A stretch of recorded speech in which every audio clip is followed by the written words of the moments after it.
I'm not a paranoid guy. I don't track my wife's location, I don't go through her phone, and I don't freak out if she comes home with her lipstick smudged after a quick stop at Target. People who do that usually have too much free time or not enough hobbies. I've got plenty of both. But I do listen.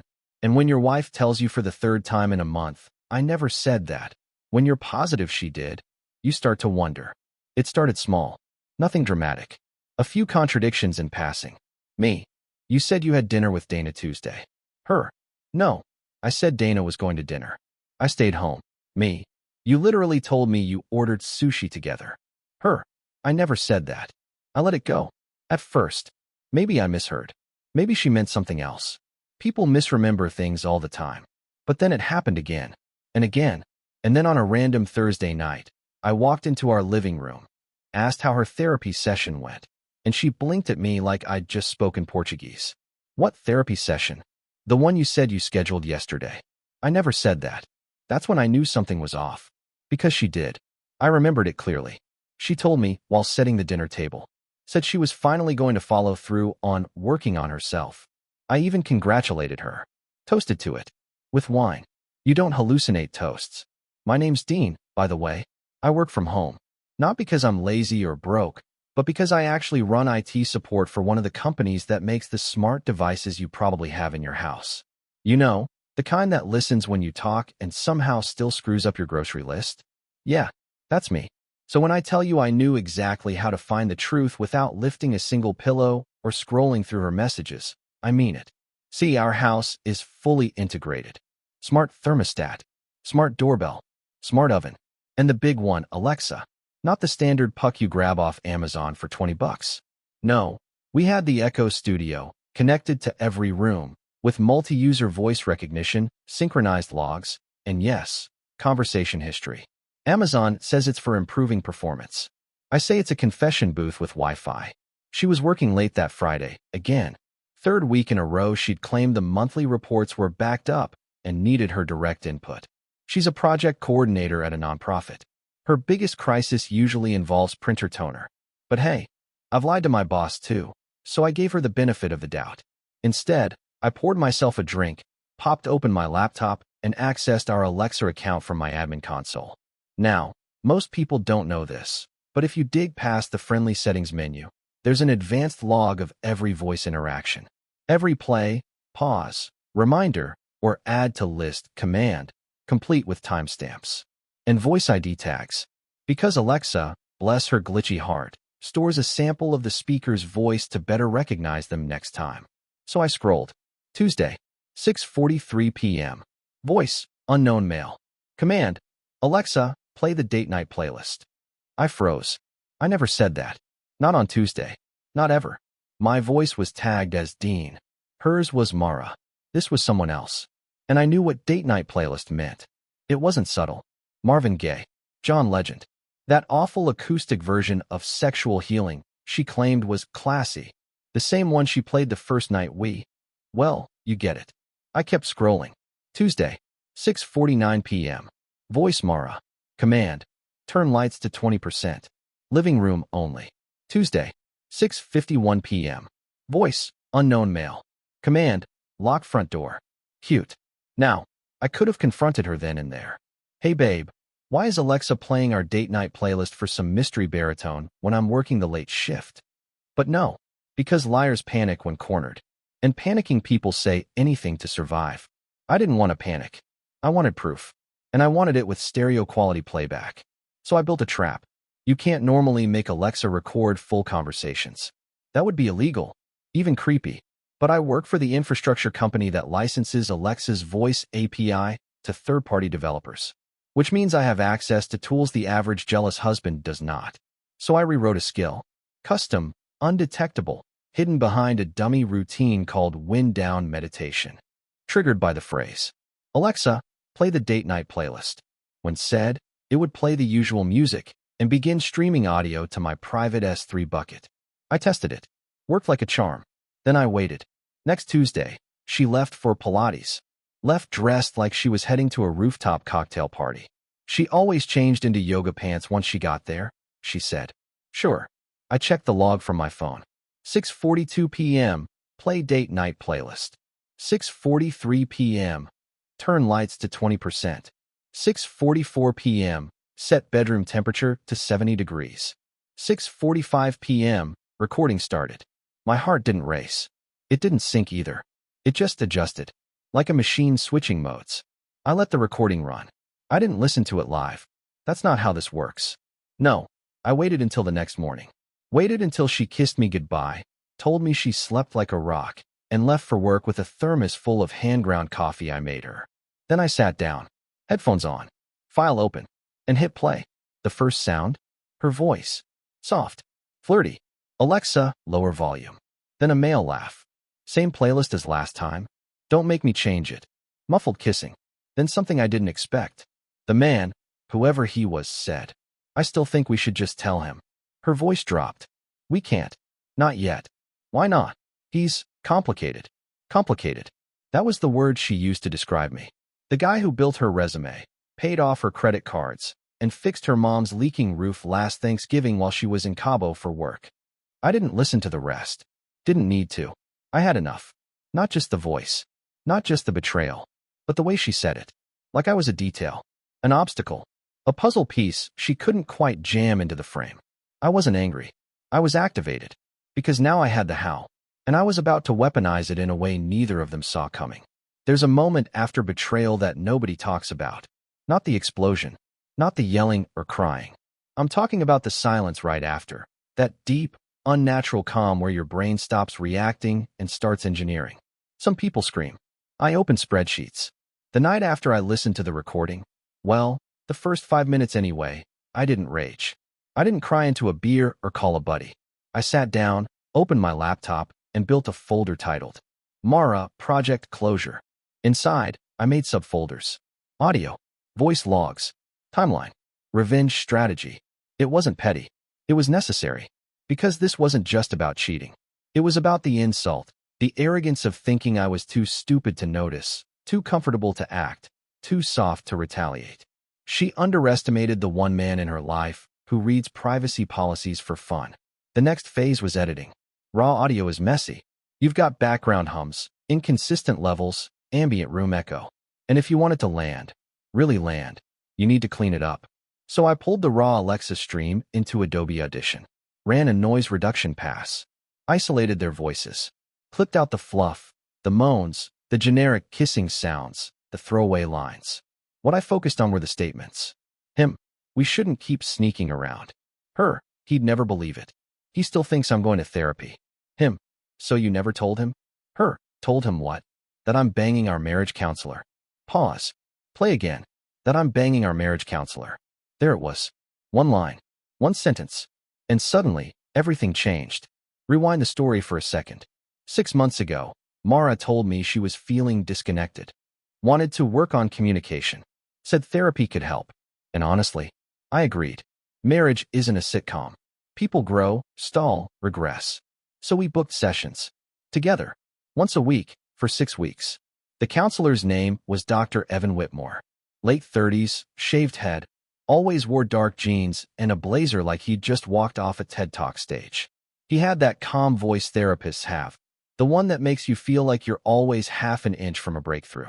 The guy was good. Too good. He remembered my work stress schedule better than I did.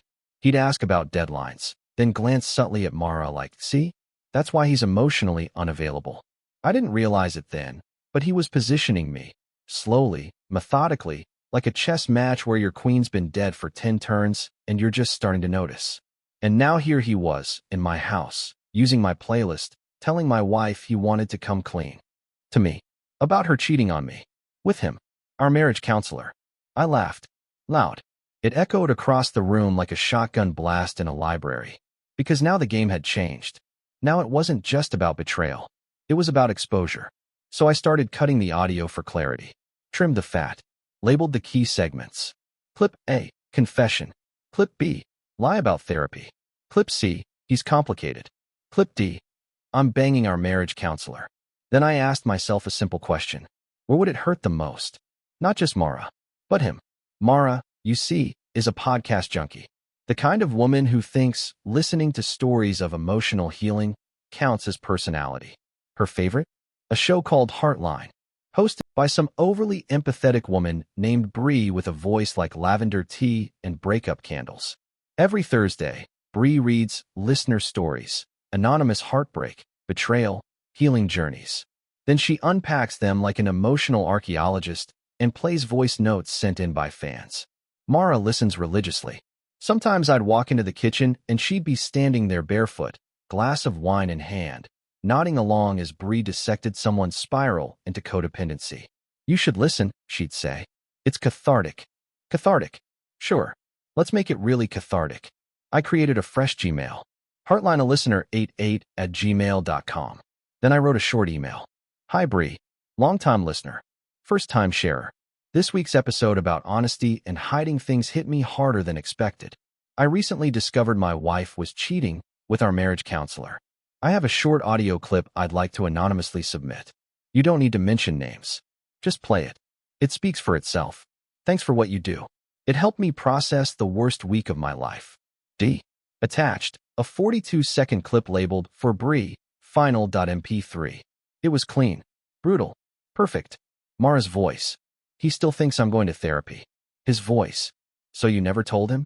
Mara again, laughing softly. Told him what? That I'm banging our marriage counselor.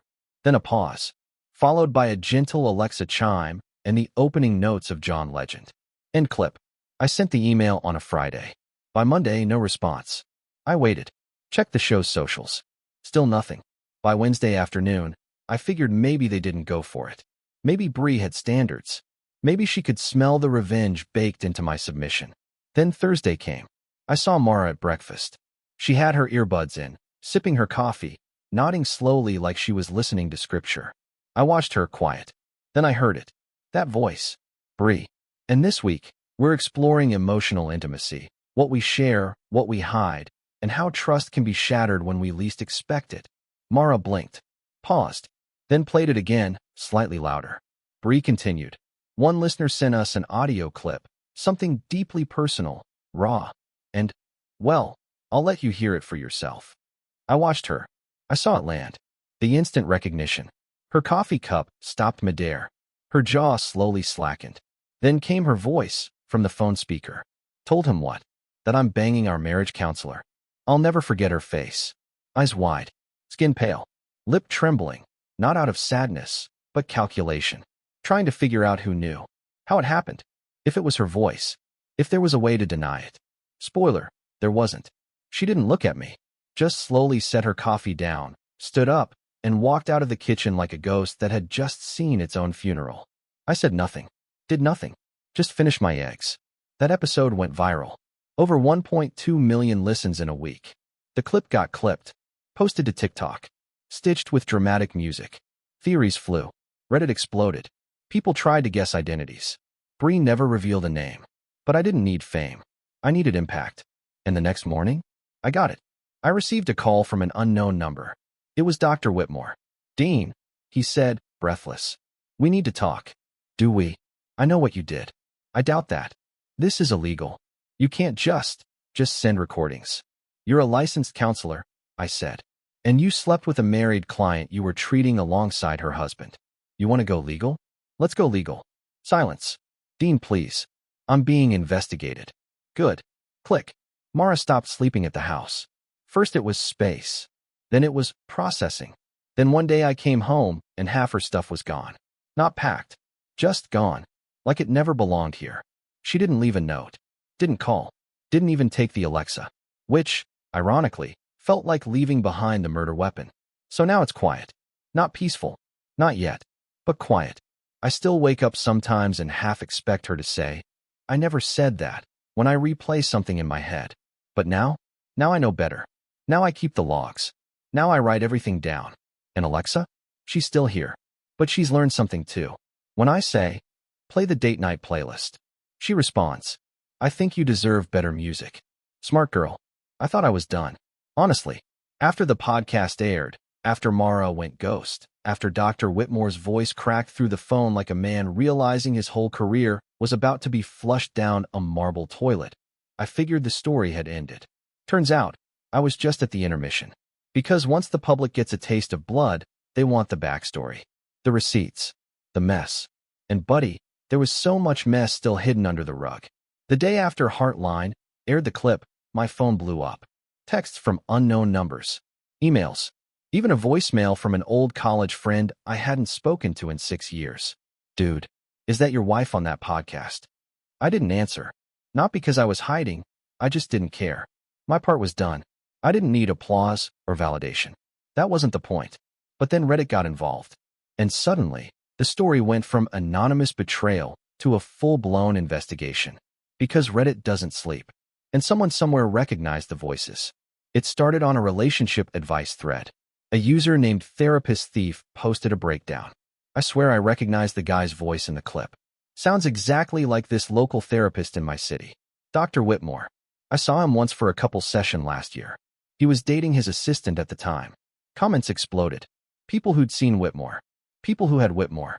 Stories of unprofessional boundaries. Flirtation. Touching knees during sessions. One woman claimed he once offered emotional intimacy journaling with private dinners. Gross. Then someone linked his practice's Yelp page. And that's when the reviews started. 1-star bombs. Bangs clients and tells their husbands to work on openness. My wife went to him alone. Came back, healed, with lingerie and new perfume. I thought he was helping my marriage. Turns out, he was just warming up. It was a massacre. And through it all, Mara stayed silent. Not one post. Not one comment. Not even a vague "this has been hard" story on her Instagram. Nothing. Which told me one thing. She wasn't handling it well.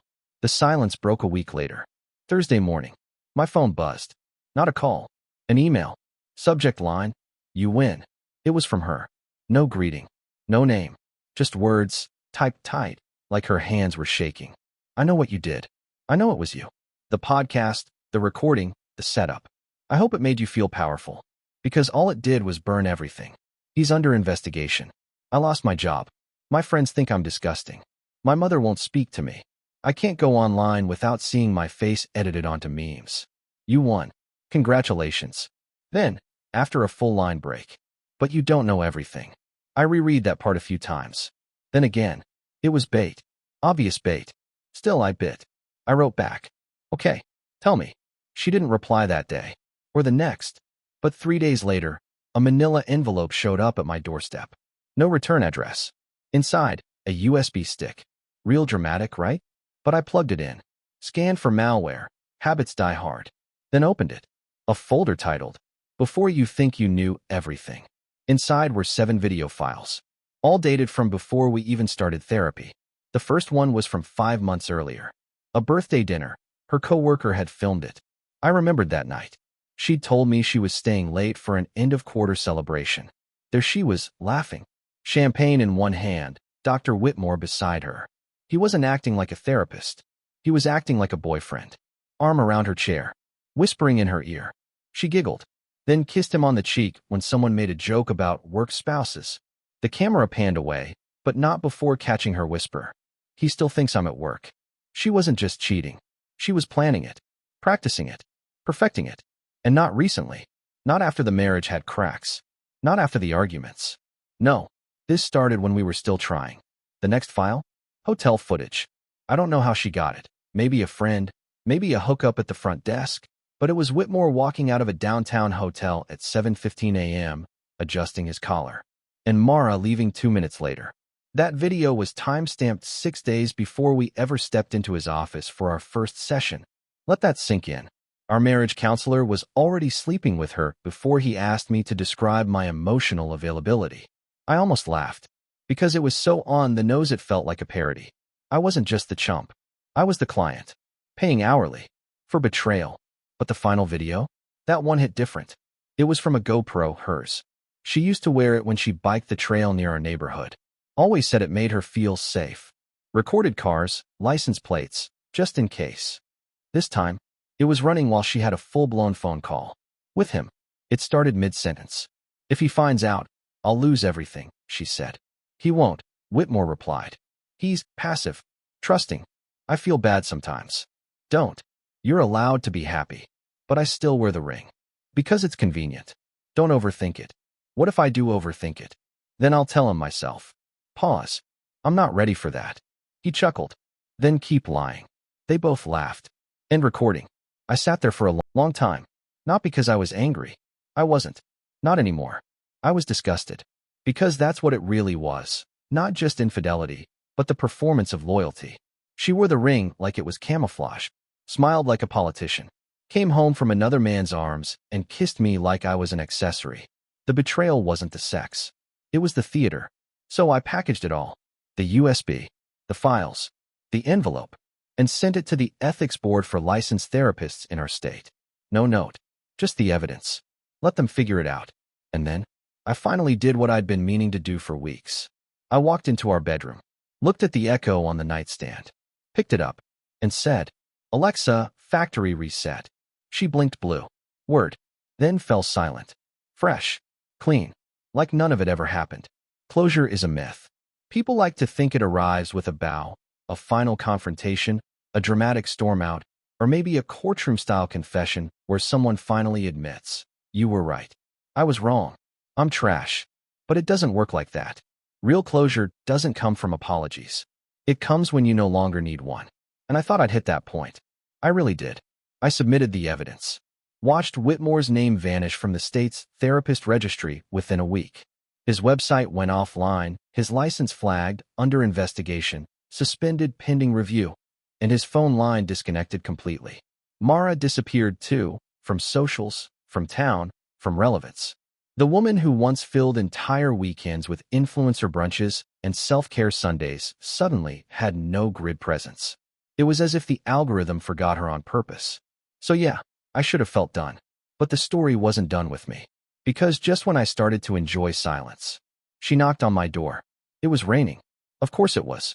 Because apparently, betrayal has a weather setting. I opened the door to find her standing there in a navy hoodie, one of my old ones, hair wet, mascara faded into abstract art, clutching something in both hands. No suitcase. No purse. Just a plastic Ziploc bag filled with papers. "Hi," she said, voice barely audible under the downpour. I didn't move. Didn't flinch. Just stared. "Can I come in?" I tilted my head. "Why?" "I need to explain something." "You already did," I said. "You just used your therapist's, well, all of him, as a delivery system." She didn't laugh. Didn't even react. She just said, "Please."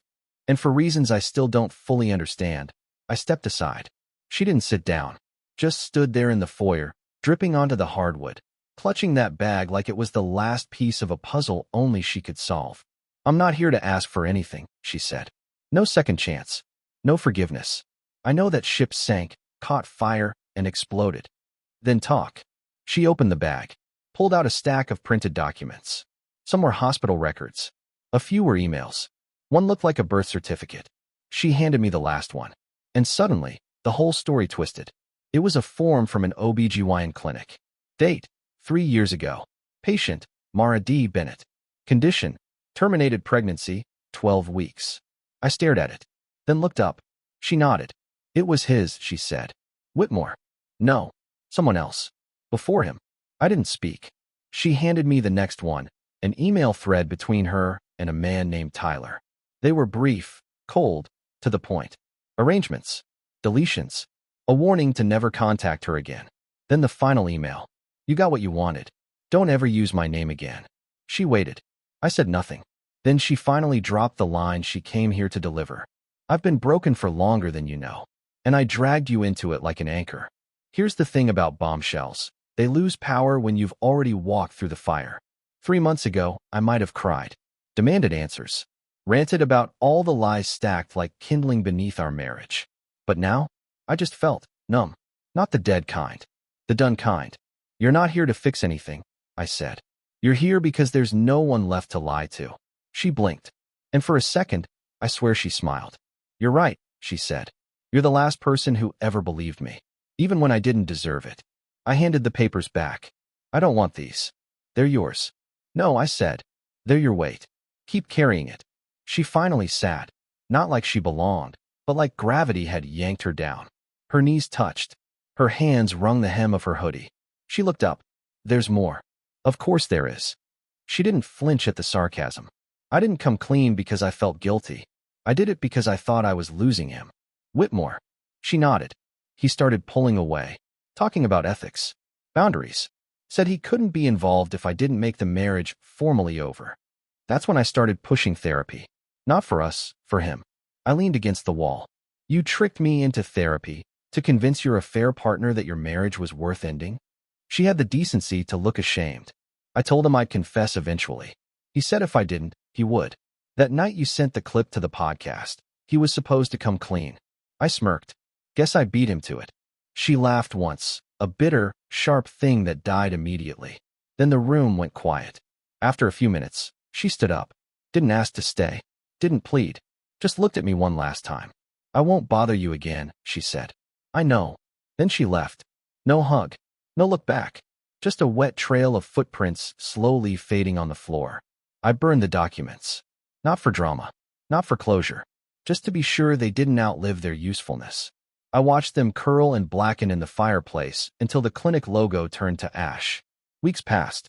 The story finally faded from the podcast buzz. Reddit moved on. TikTok found new scandals to stitch. But not everyone forgot. One day, I got a call from Brie. Yeah, that Brie. Host of Heartline. Apparently, she tracked down the email I used. Said the clip changed the tone of her show. Said listeners had been begging for a follow-up. She wanted an interview. Not live. Not video. Just an anonymous segment to share the other side. I thought about it. Then said yes. Not to tell my story, but to finish it. We recorded late at night. Her voice was exactly as I remembered. Smooth, steady, warm without being fake. She asked the usual questions. How did I find out? Why did I stay so calm? What advice would I give to others going through betrayal? I answered with clipped honesty. Then she asked one final question. If she hears this, what would you want her to know? I thought for a while. Then said, I hope you find peace, Mara. But not the kind that makes you forget what you did. The kind that forces you to remember and live better because of it. She paused, then ended the recording. That episode aired 2 days later. And I never listened to it. Didn't need to. I'd already heard it in my head. 2 months later, a package arrived. No sender name. Inside, a small box. A new Echo device. Still sealed. Just a note. You never replaced her. Thought you might miss someone who actually listens. No signature. Just that. I left it in the box. Tucked it on a shelf in the back of the closet. Because I don't need a machine to talk to. Not anymore. People say moving on is like turning a page. But they forget pages stick sometimes. Especially when they're damp with lies. I wasn't holding on to Mara anymore. Not emotionally, not romantically, not even out of spite. But the damage didn't just live in our marriage. It had soaked into every part of my life. My routines, my expectations, my ability to trust my own memory. When someone lies to your face long enough, you start second-guessing your own brain like it's part of the problem. So I started cleaning. Not just the kind with vacuums and disinfectant, the kind that involved purging old habits, rerouting muscle memory. I stopped cooking dinner for 2. I turned off the shared grocery list. I changed the smart lock access, deleted her profile, scrubbed the cloud of every voice snippet tagged Mara. But I left one backup untouched. Just one. The raw logs from Alexa. Not the edited clips. Not the voice lines I'd used for revenge. The system logs. The boring stuff. Metadata. Timestamps. It was digital clutter. I meant to delete it. But one day, don't ask me why, I opened it. And that's when everything changed. The logs are timestamped in UTC. To the average person, they look like meaningless code. But I've been working in back-end systems for over a decade, and buried in those logs are details no one notices. Things like IP address geolocation, room location of the device used, session ID that links grouped commands together, and most importantly, ambient audio data tags. No, Alexa doesn't save full audio constantly. That's illegal without consent. But every time a wake word is triggered, the device grabs a few seconds before and after to understand context. And that metadata? It logs anomalies. Like how loud the room was, how many voices spoke, if music was playing, even whether the speakers sounded emotional. And on February 9th, for months before I discovered anything, there was a strange spike. A voice session triggered in our living room. No known user matched. Unknown male. Command: Alexa, what's the weather tonight? It was a random Thursday. I was out of town for work. Mara said she stayed in. Ordered Thai. Watched Netflix. But here's the weird part. The music that followed? Date night playlist. She hadn't used it in months. Back then it was our thing. Reserved for dinners we actually planned, anniversaries, occasional Saturdays with wine and candles. I clicked deeper. The system auto-flagged the audio as high ambient activity. 3 voices detected. Not 2. 3. I stared at the screen. 3 voices? There was no context, no stored conversation, just the tag. But that was enough to twist my stomach. And suddenly, I needed more. I opened the full February log. Searched every session from that night. Most were standard. TV commands. Thermostat adjustments. But then I saw this. 8:14 p.m., unknown male. Alexa, play something sexy. 8:16 p.m., Mara. Stop. He's still here. 8:18 p.m., third voice detected, unmatched. System tag. Minor voice pattern detected, non-user. Minor. Small. Child. My mouth went dry. We don't have kids. Never tried. Not because we couldn't, but because Mara always said, later, when we're ready.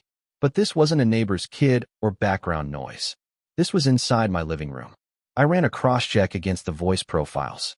No matches. Just the system's default flag for young pitch, limited vocabulary. I sat there for what felt like hours. Then I did what I hadn't done since the divorce began. I called someone. His name was Derek. Old friend. Now works in digital forensics, mostly for law firms and corporate security audits. I sent him the raw logs. Told him to look at February 9th. Didn't say why. He called me back an hour later. Dude, he said. What am I looking at? Tell me what you see. 3 voices. 2 adults. 1 kid. All local mic pickup. No VPN tunneling, no ghosting. And you didn't log into any remote session that day, right? Correct. Then whoever it was in your house. I exhaled. Can you isolate the profile? He paused. I can try. It's rough. These devices aren't built for child recognition. But if you want a best guess waveform, I'll build you one. Do it. 3 days later, I had it. A basic voice print of the third speaker. High-pitched. Innocent. A few indistinct phrases, nothing clear. Just one sentence that came through with partial clarity. When do I get my room? I played it 6 times. Each time, my chest got tighter. It wasn't just cheating anymore. It was a whole second life. I reached out to someone I swore I'd never contact again. Dana, Mara's ex-best friend. They had a falling out over something petty, or so I thought. Some fight about a Vegas trip, or shared friends, or one of those you never have my back arguments women say when they mean something else. I called her. She answered on the second ring. Dean. Yeah. Jesus. I need to ask you something. I figured this day might come. What happened between you and Mara? She didn't hesitate. She was sleeping with my brother. I blinked. What? Yeah. Tyler. The younger one. The one with the kid. My stomach dropped.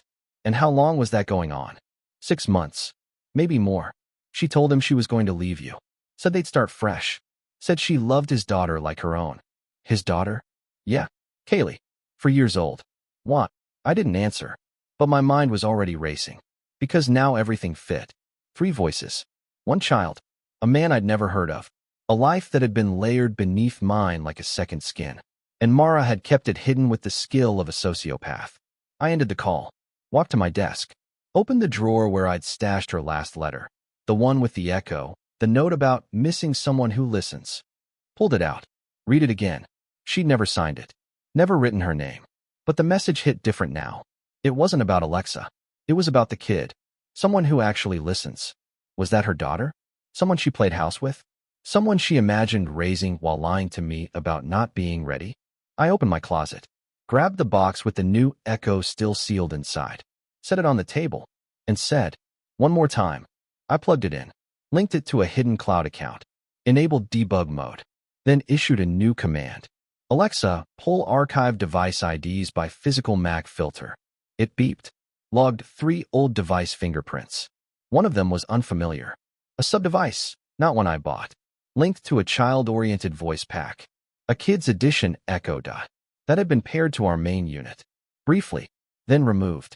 1 week after February 9th. Hidden, but not erased. She brought that child into my home.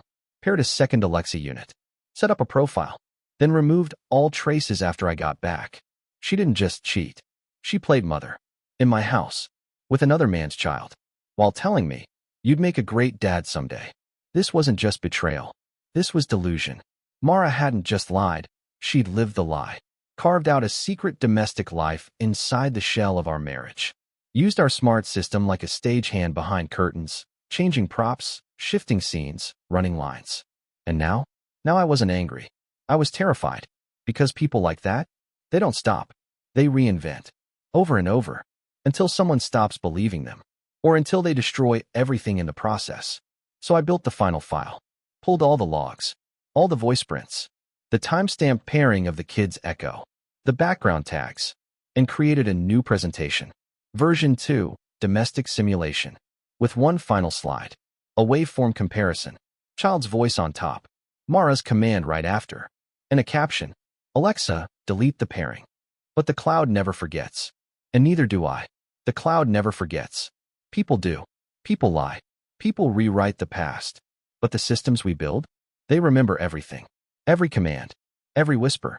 Every carefully worded request and shame-drenched attempt to erase it. Mara had tried to rewrite the story. And for a while, she almost pulled it off. But the thing about building your life inside someone else's smart home? Eventually, it gets smart enough to betray you back. I didn't rush the ending. That's not my style. I'd learned by now. Precision always lands harder than passion. Rage burns hot, but it burns quick. What I was aiming for needed to burn clean. So I did what I always do. I started with a folder. Final phase. Mara_finale. Inside it, the voice metadata showing a minor child in my house. Timestamped logs of the deleted kids' echo pairing. Device IDs proving the speaker linked to the living room. Her recorded voice saying, "He's still here," when the third voice was present. An overlay timeline showing she told me she was home alone that night watching Netflix. At the center of it all, one singular phrase looped in my head. When do I get my room? I couldn't let that go. Not because of what it said, but because of what it meant. She wasn't just cheating. She was building a life. Right under my nose. And the only reason it didn't keep going? Because I caught her. But what if I hadn't? What if I'd worked later hours? What if Alexa hadn't saved that one extra log? What if I'd bought her story about working late? Or wine with Dana? Or group therapy Thursdays? She would have kept going. Maybe moved him in. Maybe them. And me? I would have been the supporting character in my own home. So no, I wasn't done. Not until I made sure she could never do this again. To anyone. I started with the obvious. I submitted everything to the state's ethics board.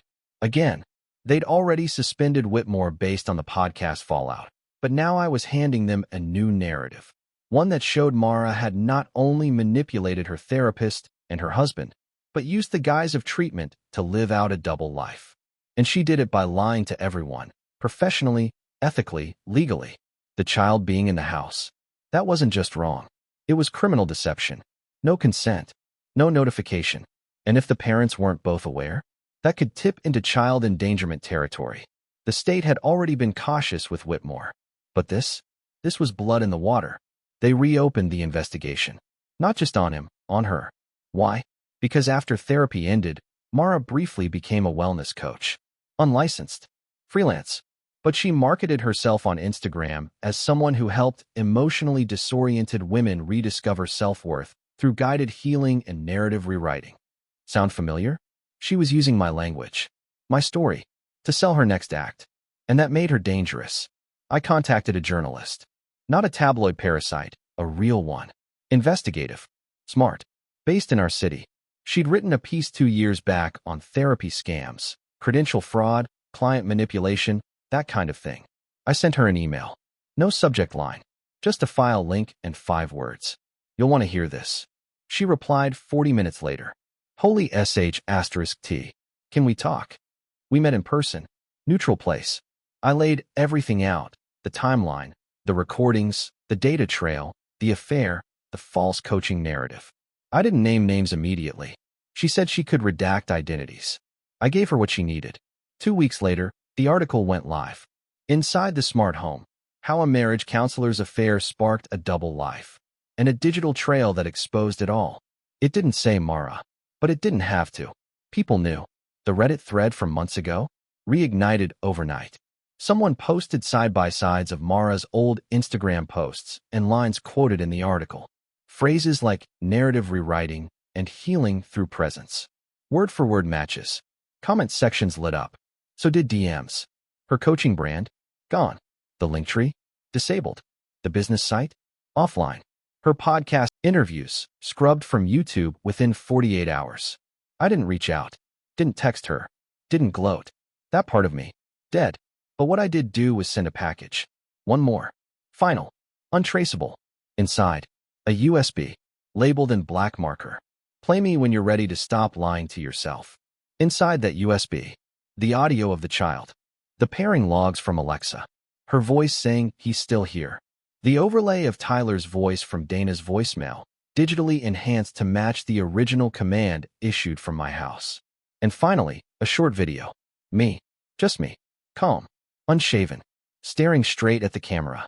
And saying, "You used to say I never listened. But I was listening the whole time. You just stopped telling the truth." Cut to black. I mailed it. No return. No signature. I don't know if she watched it. Don't need to. Because a month later, her LinkedIn vanished. Her new number disconnected. Her name flagged on a private therapist accountability site as under review. And just like that, the Mara I once knew, she was gone. Not dead. Just retired. Buried under the weight of her own lies. And me? I moved. New city. No smart home. No Alexa. Just manual locks, simple lights, and a habit of writing things down by hand. Not because I don't trust tech, but because I trust myself more now. I trust the quiet. I trust the pause before reacting. I trust the moment when you feel like setting fire to everything. And instead you sit down, take a breath, and say, "Let's make this permanent." Sometimes people ask if I'm dating again. I tell them, not yet. Still listening. And that's true. I listen to tone now. To patterns. To silences that used to feel innocent, but now carry weight. I don't need closure anymore. I don't even want it. What I want is peace. And for the first time in years, I can hear it. Subscribe to the channel